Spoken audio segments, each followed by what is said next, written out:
Rule number 1, keep your back straight.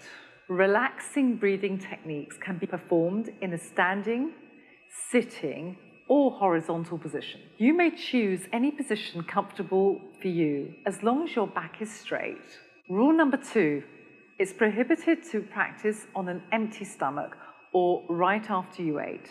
Take note, you can't start the practices until at least an hour has passed after your meal. Rule number 3, fresh air. It would be fantastic if you're able to perform breathing exercises outside, if you live in a house, for instance.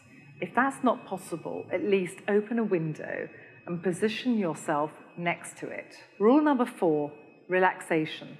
Try to get rid of any negative thoughts and fully relax your muscles, starting with the tips of your toes and then up the body. Pay particular attention to the face, the neck, and the shoulders.